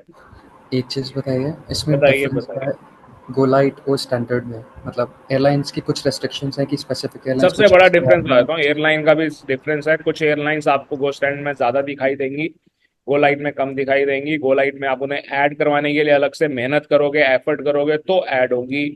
सबसे बड़ा डिफरेंस क्या है जो आप लोग नहीं समझ पाते हो, या आपकी बात नहीं कर रहा मैं, जनरली कॉमनली मैं बात कर रहा हूँ, जो टिकटिंग में आना चाहते हैं वो सबसे बड़ा डिफरेंस समझ नहीं पाते हैं। वो ये है कि मैं एक दूसरे दुनिया के कोने में बैठा हूँ, ठीक है, आप दुनिया के दूसरे कोने में बैठे, ठीक है। आप मेरी सर्विस आगे किसी को बेचना चाहते हो, अब मेरे तक पेमेंट पहुंचाना अपने आप में एक हेडेक है। एयरलाइन के केस में एक टिकट के अंदर 3 एयरलाइन यूज हो रही है। कई टिकटें ऐसी होती हैं जिनके अंदर 7 एयरलाइन यूज हो रही होती हैं। सातों एयरलाइन अपने देश में बैठ के उसकी कॉस्ट निकालती हैं, वो अपनी कैलकुलेशन करती हैं अपनी करेंसी के अकॉर्डिंगली, ठीक है। आप वो टिकट बनाते हो, वो आपकी करेंसी में दिखाई देती है और आपने उसको पे करना होता है। जब आप उसको पे करने के लिए जाते हो तो गो लाइट के अंदर पे करना बड़ा ट्रिकी है, उसकी बिलिंग करना ट्रिकी है। गो स्टैंडर्ड और गो ग्लोबल के अंदर आपको BSP मिलता है, बिलिंग सेटलमेंट प्लान, और ये सारा कुछ ऑटोमेटिक हो जाता है। इसके लिए आपको कुछ भी नहीं करना होता और ये फैसिलिटी गो लाइट में नहीं मिलती है। सर ये बीएसपी जो होता है, जो कॉस्टिंग अगर हम उसको यूज करते हैं उसका कुछ एक्स्ट्रा कॉस्ट होता है 1% समथिंग लाइक जैसे अपना कन्वेंस फी होता है, रेजर फी रेजर पे और समथिंग का रेजर पेमेंट पे गेटवे का का नहीं होता उसके अंदर, वो गो लाइट के अंदर होता है, ठीक है। आप रेजर पेयर के थ्रू कर ही क्यों रहे हो, पहली बात तो ये नहीं हम आस्किंग कि अगर बीएसपी लेते हैं तो उसके अलावा कुछ चार्ज होगा, that would be part of standard thing? नहीं होगा, कुछ भी नहीं होगा, उल्टा 6% कम होगा। जो आप नॉर्मली देखोगे उससे कॉमनली जब आप अपनी कॉस्टिंग करोगे ठीक से, जब अपने इनवॉइस को आप कंसोलिडेट करोगे तो आपको पता लगेगा कि जो फेयर्स आपको दिखाई दे रही थी, जो आपको कॉस्ट और प्रॉफिट जो आपको दिख रहा था, वो प्रॉफिट में उल्टा 6% इंक्रीज हो गया आपका, क्योंकि आइटा 6% की फ्लैक्चुएशन को कवर करके चलता है। आइटा का जो BSP है वो उस फ्लैक्चुएशन को कवर करके चलता है, और जबकि वो होती नहीं है इतनी ज्यादा फ्लैक्चुएशन, तो वो प्रॉफिट ही देता है अपना एजेंट, ओके। ठीक है। नहीं तो करेंसीज तो अलग अलग है, हर एयरलाइन की अपनी करेंसी है, उसके आपको एक इतनी अच्छी फैसिलिटी मिल रही है कि आपको उसके बारे में सोचना ही नहीं और उसकी पेमेंट अपने आप हो जाएगी। So that is what is BSP, that is what is called banking settlement plan, which is called billing settlement plan, जो कि गो स्टैंडर्ड का पार्ट है, ठीक है। तो यहां पर मैं इस टॉपिक को कंक्लूड करूंगा और दूसरे टॉपिक को मैं स्टार्ट कर रहा हूं विदाउट ब्रेकिंग द रिदम। तो यहाँ पर दिक्कत ये है कि आप सब लोग ले लोगे आइटा, आइटा लेना कोई बड़ी बात नहीं है, ठीक है। और हर साल करीब 3,000 लोग आइटा लेते हैं बड़े आराम से नॉर्थ इंडिया के अंदर, ओके, और आप लोग उनमें से हो, तो it is not a very big deal. तो आइटा आप सब लोग ले लोगे, पर आइटा लेने के बाद आपके पास जब क्लाइंट आता है, ठीक है, तो आपको क्लाइंट को देख के आपको ये लगता है कि आप उसको हैंडल नहीं कर पाएंगे, ठीक है। सबसे पहले तो आप इस बात को समझिए, the client is not asking for a low cost. सबसे पहली बात ये है, यहाँ पर क्लाइंट लेकर आने के लिए मैं पहले आपको तरीके बताता हूँ। जैसे कि टॉपिक था कि क्लाइंट आएगा कैसे, ठीक है। क्लाइंट बड़े आराम से आ जाएगा अगर आप किसी एक एयरलाइन के ऊपर कंसोलिडेट करते हो। तो अगर आप ये कहते हो कि मैं लोएस्ट एयर फेयर दूंगा, आप सोचो खाब में कि आपको कहाँ जाना है, फिर आप उस सिटी का मुझे नाम बताना, फिर मैं आपके कहने पे मेहनत करूंगा और फिर उसका फेयर निकाल के दूंगा। इस ढंग से आप कभी क्लाइंट सस्टेन नहीं कर पाओगे, क्लाइंट आपके पास नहीं आएगा और रुकेगा भी नहीं, और अगर आप काम करोगे तो काम करके करते करते आप तंग हो जाओगे, आपको लगने लगेगा कि ये काम बेकार है। तो सबसे पहले आप इस बात को समझिए कि क्लाइंट आपके पास आ जाएगा, आप कोई एक सेगमेंट पकड़िए, 2 सेगमेंट पकड़िए, 4 सेगमेंट पकड़िए, ठीक है। अगर मैं कहूंगा ना, अगर कल को मैं बोलूंगा कि हाँ जी आप मुझसे सस्ता फेयर लेना, तो मैं बोलूंगा लंदन का सस्ता फेयर मुझसे ले लेना। अब आप मुझे कहोगे कि नहीं मेरे को आप न्यूयॉर्क का दे दो, मैं कहूंगा नहीं है मेरे पास। सिंपली मैं नहीं बोल के रख दूंगा, मैं ये नहीं बोलूंगा कि मैं ट्राई करूंगा, ठीक है। So when I am saying I'll give you सस्ता fair of London, I can give सस्ता फेयर ऑफ लंदन, ठीक है। अगर आप मुझे बोलोगे कि ये तो आप तो पहेली है, आप पूछा दो, आपने बोला सस्ता फेयर, हम आपको सिटी बताते जाएंगे और आप प्रूव करते रहो कितने आप फिर तो आप यही काम करते रहोगे। So this is not the right way, ठीक है। सबसे पहले कोई एक एयरलाइन, कोई एक सेगमेंट आप पकड़िए, ठीक है, फिर सिर्फ उसकी बात कीजिए 3 महीने तक, सिर्फ उसकी बात कीजिए। जो लोग सिर्फ हज और उम्रा कर रहे हैं वो बहुत खुश हैं, क्यों? क्योंकि उनको कुछ लेना देना नहीं है सऊदी अरेबिया एयरलाइन, ठीक है। कहाँ जाना है? जद्दा जाना है हमारे को, रियाद जाना है, उसकी टिकट ही चाहिए। They all are able to reach where they want to reach because they know what is the track, ठीक है। तो सबसे पहले तो आपको इसी बात को समझना है कि जब आपके पास किसी एक प्रोडक्ट के ऊपर कमांड नहीं है तब तक आपको मार्केटिंग करनी नहीं चाहिए, एडवर्टीजमेंट करनी नहीं चाहिए, ठीक है।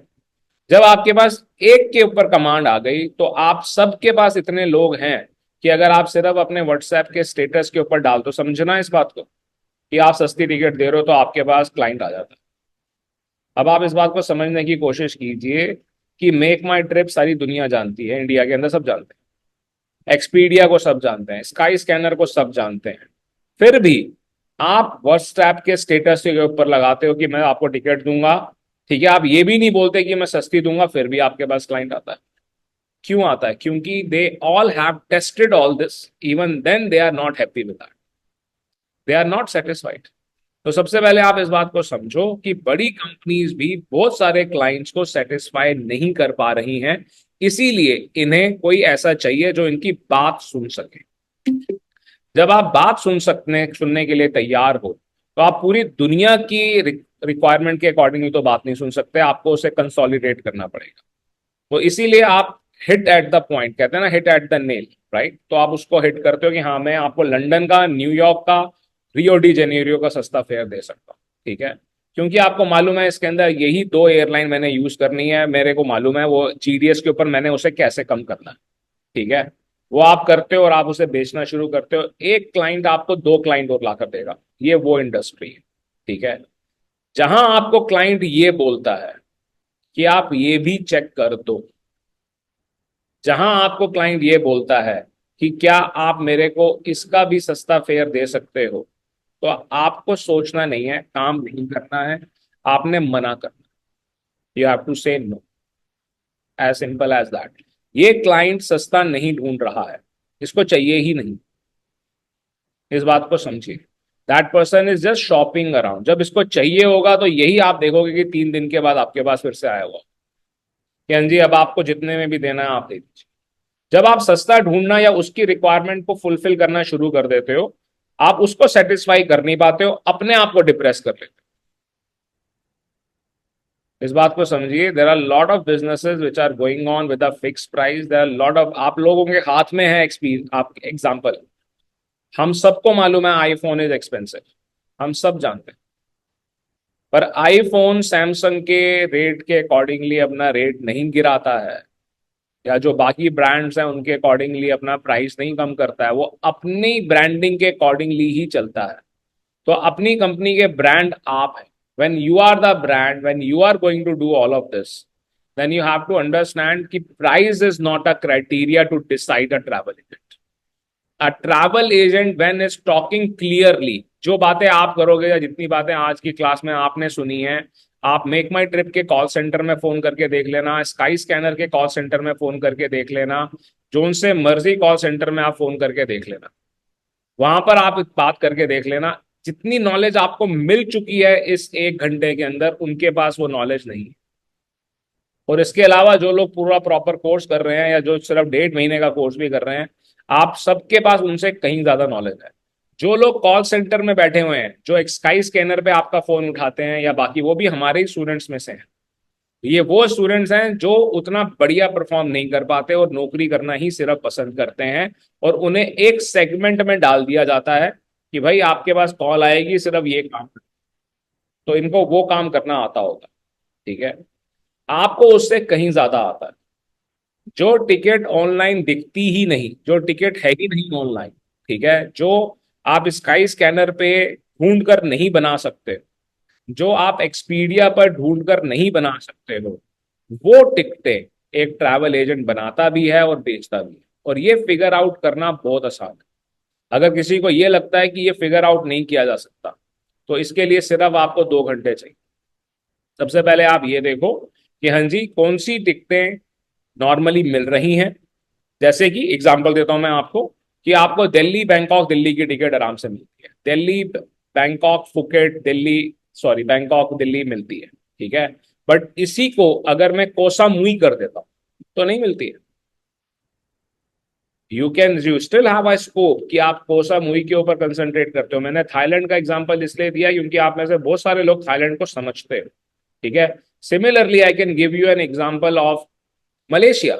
अगर आप मलेशिया की टिकट देख रहे हो तो आपको दिल्ली कोलालमपुर मिल रही है, but no one is thinking to concentrate on Malacca. आप मलाका के टिकट पे क्यों नहीं सेल कर रहे हो? मलाका के अंदर मलिंडो पूरा का पूरा डोमिनेट करता है, सिर्फ आप मलिंडो के साथ टाई अप करते हो या मलिंडो की टिकटें आप पहले बेचते हो जीडीएस के through, you would be able to hold the command on Malindo Airline. उसके बाद आपको मार्केटिंग नहीं करनी पड़ेगी। मैं आपको इस बात की श्योरिटी दे रहा हूं।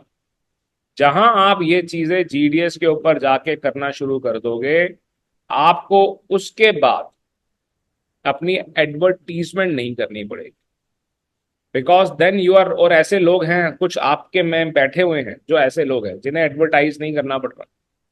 दे नो कि हाँ उन्हें सिर्फ ये 2 सेक्टर करने हैं, ये 2 सेगमेंट करने हैं, ठीक है।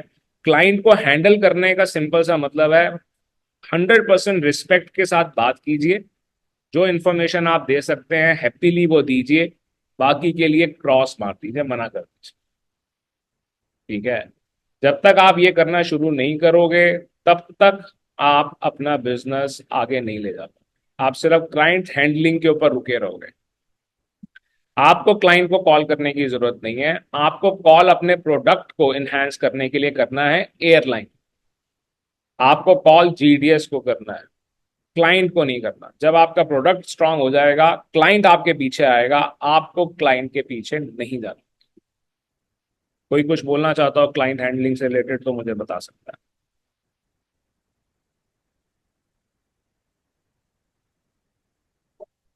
किसी को ऐसा लगता है कि क्लाइंट लेकर आना मुश्किल है या एडवर्टाइज करना मुश्किल है? मुझे तो नहीं लगता कि ऐसा किसी को लगता होगा। आप में से मेरे ज्यादातर लोगों। एक्सपीरियंस, हाँ जी बताइए। See we are in a travel right, मेरे पास सेल्स है, I am not doing a sales. तो मेरा सबसे बड़ा चैलेंज ये होता है कि we are getting like say 100 leads in a month. Say normal package, not air normal अपना टूरिस्ट का है, उसमें हम लोग say hardly we are able to convert 2%। So that is one of the biggest challenge we have.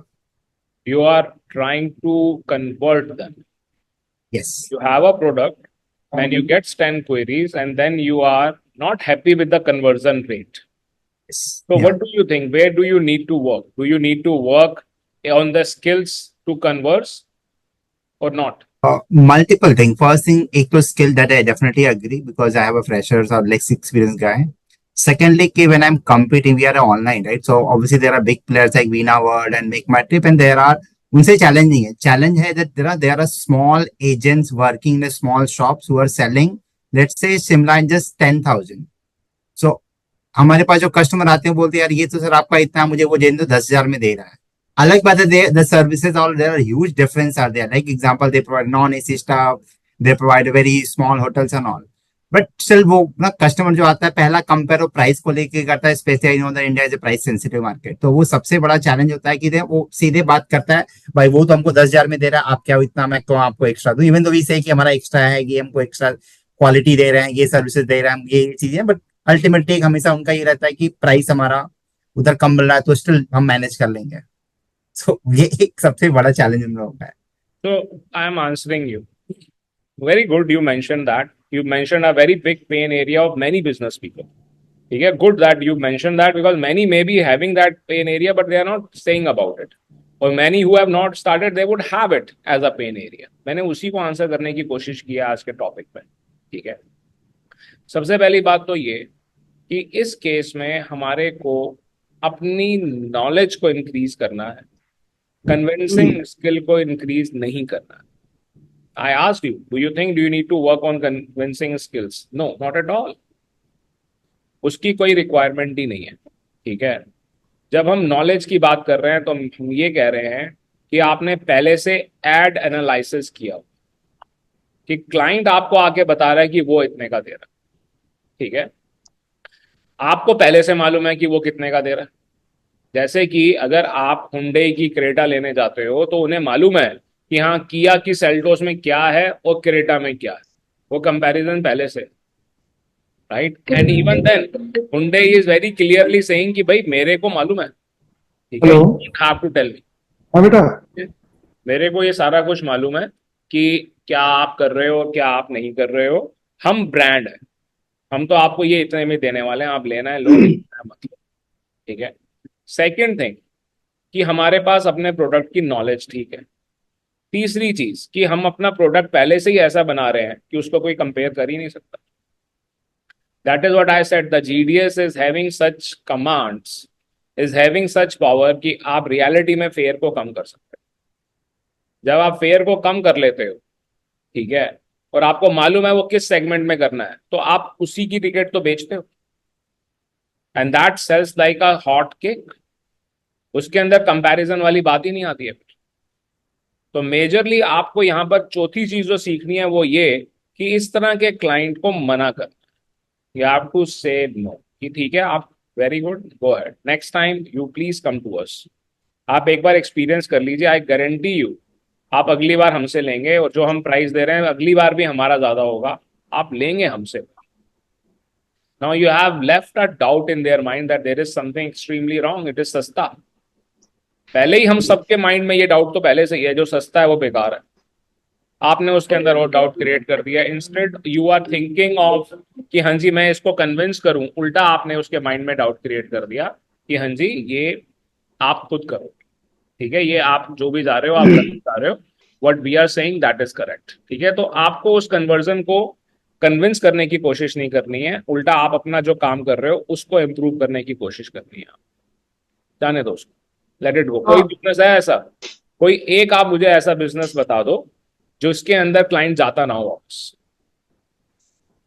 कोई एक business सोच के देख लो। Mercedes such a big brand, अगर मैं मर्सिडीज के शोरूम जाऊंगा तो क्या मैं खरीद के निकलूंगा? हो सकता है मैं कल को बीएमडब्ल्यू ले लूँ। BMW which is an excellent brand, क्या उनके पास भी जो क्लाइंट पहुंचता है वो खरीदता ही खरीदता है? तो कोई ना कोई क्लाइंट जाएगा। Don't let the client depress you. ठीक है, you can tell your client that how, you can tell your team how they can tell them that what they are doing is wrong. You have to remain at your grounds. ठीक है, add analysis करो। इसका सबसे अच्छा तरीका है add analysis करो। जो आपका कंपटीटर है बता दिया ना एक बार, चलो आपको पता लग गया, आपने पहले से नहीं किया था, तो उसका जो आप एक ग्राफ बना कर रखो, उसका कंपैरिजन बना के रखो, दे दो कि ये कंपैरिजन है, आप सोच लो, जो आपको ठीक लगे वो आप कर लीजिएगा। कन्विंस नहीं करना, नो नीड टू कन्विंस। और लोग कन्विंस से कोई खुश भी नहीं होते। I hope this answers your question. ठीक है, That makes मेरा sense. एक क्वेश्चन, हाँ जी बोलिए। जैसे मेरा अभी मैंने आपको बताया था कि प्रोप्राइटरशिप मेरी चल रही है, पार्टनरशिप मैंने एक स्टार्ट किया है। प्रोप्राइटरशिप वाला क्लाइंट को मैं डिस्टर्ब नहीं करना चाहती, जो चाहे से चल रहा है वो चल रहा है, क्योंकि पर्पस था बिजनेस इंक्रीज करना। तो अभी जैसे नया एक ऐसा लग रहा है कि स्टार्टिंग में क्लाइंट को कैसे पिच करें और कहाँ से वो करें, कि जो कुछ फ्रेंड सर्कल है, कुछ है जो है उसको ऑलरेडी टच नहीं करना है, आप जो बट टू कह डू रहे न्यू हो, स्टफ। आपका जो रिक्वायरमेंट है, इसी के बारे में हमने आज बात की है। अगर आपने इसको समझा तो मैंने यही आपको बताने की कोशिश की है कि आप चाहे जिस भी मार्केट को टैप करना चाहते हैं, सबसे पहले आप अपना प्रोडक्ट देखिए। जहां पर आपको पास पेयर के ऊपर कॉन्फिडेंस है, उसी पेयर को लेके, उसी रूटिंग को लेके आप पिच कीजिए। सबसे पहले आपने जिसको आप पिच कर रहे हो, आपने उसको कन्विंस भी, आपने उसको प्रूव भी करना है। ठीक है, तो सबसे पहला काम आपका ये है कि आप ऑनलाइन और जीडीएस के कंपैरिजन करते हो। आप देखते हो कि क्या ऑनलाइन पे नहीं बन सकता, फिर उसको आप जीडीएस पे देखते हो, उसका फेयर कम करते हो, और फिर उसको पिच करते हो। Then these people are going to take it from. जो कंपनीज, जो आपको कंपनी ज्यादा अफेक्ट कर रही हैं वो ये हैं जो बड़ी कंपनीज हैं, टेक कंपनीज हैं। जो ट्रैवल कंपनीज कम है, टेक कंपनी ज्यादा है। उसके बाद आपको छोटी कंपनी हिट करती है, जैसे अभी आरपी शर्मा जी ने बोला कि वो कम मार्जिन के ऊपर काम कर रहे हैं। ठीक है, तो आपने अपनी रूटिंग ये ऐसी रखी हुई है और उसका फेयर आपको मालूम है कैसे कम हो रहा है, तो वो भी आपको हिट नहीं कर पाती है। As simple as that. आपको अपने कंपटीटर से आगे चलना होता है और आप इसको आराम से हैंडल कर पाते हैं। राइट, बताइए निखिल क्या सवाल है? Good afternoon sir. Sir very मेरा गुड। क्वेश्चन था सर।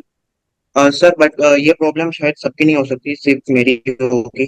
सर कई बार क्या होता है ना कि सर हम और सर ओटी नहीं होते हैं ना सर, तो हमारी वेबसाइट अगर नहीं है तो सर कस्टमर जैसे बोलता है अहमदाबाद टोरंटो की टिकट का आप ऑप्शन बता दो, और फिर बॉम्बे से टोरंटो का भी ऑप्शन बता दो। तो सर मतलब ऑप्शन हम देते ही रहते सर, वो ना सर कैसा होता है कि ऑनलाइन जैसे मेक माई ट्रिप है तो वो तो कस्टमर ऑनलाइन चेक कर लेता है और डायरेक्ट फेयर मतलब सर हमारा सर वो एक्चुअली ना सर ये वाला काम अच्छा नहीं लगता कि बस ऑप्शंस देते रहे मतलब दे फिर बुकिंग भी आए सर। देखिए वही मैंने आपको आज बताने की कोशिश की है, ये मैं जानता हूँ जो आप कह रहे हो। और अगर हमारा स्टूडेंट डिप्रेस हो रहा है काम शुरू करने के बाद और उसको छोड़ रहा है तो फिर हमारे होने का फायदा नहीं। इसीलिए मैंने ये बताने की सर कोशिश की है एक जहाँ ना बस आपके पास क्वेरी थी। आपकी आप जब आप यहाँ इंस्टीट्यूट में क्लासेस ले रहे थे तो आपका एक क्लासमेट था जिसकी आपने पिटाई भी की थी, है ना। मैं इस बारे में बोलता रहता हूँ क्योंकि आपने गलत किया था इसलिए मैं आपको याद दिलाता रहता हूँ। तो उसने एक बार यहाँ पे सवाल पूछा था। उसने कहा था कि सर मेरे पास 70 लोग हैं उनकी टिकट बना दो, बोला था उन्होंने। तो मैंने उन्हें कहा था कि आप एक काम करो 1 लाख रुपए जमा करवा दो, ठीक है सब लोग सुनिएगा इस बात को। तो मैंने बोला आप 1 लाख रुपए जमा करा दो, गारंटी है कि लोएस्ट फेयर हो। अगर लोएस्ट फेयर दे दिया तो ये 1 लाख रुपए वापस नहीं मिलेंगे, टिकट के अंदर एडजस्ट हो। अगर आप कहते हो लोएस्ट फेयर लेने के बाद कि मुझे टिकट नहीं लेनी है तो ये 1 लाख रुपए वापस नहीं मिलने वाले हैं। ठीक है, क्लाइंट को आप ये बात बोलिए कि आपको रूटिंग ये भी समझनी है वो भी समझनी है, तो पहले एक काम करो मेक माई ट्रिप पे चेक कर लो और मुझे फेयर भी बताओ। फिर आप जो फेयर बताओगे मैं आपको उससे सस्ता फेयर दे दूंगा। अगर आपका सर बस क्लाइंट एक फिर क्वेरी। भी इस बात को नहीं समझ रहा है तो आप उसे बोलो कि आप एक काम करो आप 2,000 रुपए जमा करो, अपनी आप बताओ रिक्वायरमेंट क्या है, मैं उससे सस्ता फेयर आपको दे दूंगा। अगर मैंने दे दिया तो ये 2,000 रुपए वापस नहीं दूंगा, अगर नहीं दिया तो 2,000 रुपए मैं खुद ही आपके वापस दे दूंगा। As simple as that. आपको जो क्लाइंट सिर्फ अपना शॉपिंग अराउंड कर रहे हैं ना, कुछ लोग होते हैं जो रिटायर्ड हो गए, ठीक है। मेरे एक अंकल हैं वो क्या करते हैं, वो हर रोज नई BMW खरीदते हैं सेकंड हैंड, ठीक है। 60 से अबव है तो वो 24 कार सर्विस है कि आप एक हफ्ते के लिए टिकट गाड़ी ले लो और एक हफ्ते के बाद वापस दे दो, आगे पूरे पैसे वापस मिल जाएंगे।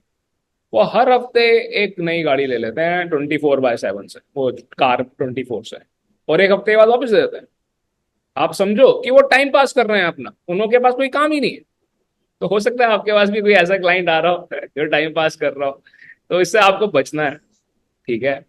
तो यहाँ पर मैं सेशन कंक्लूड कर रहा हूँ।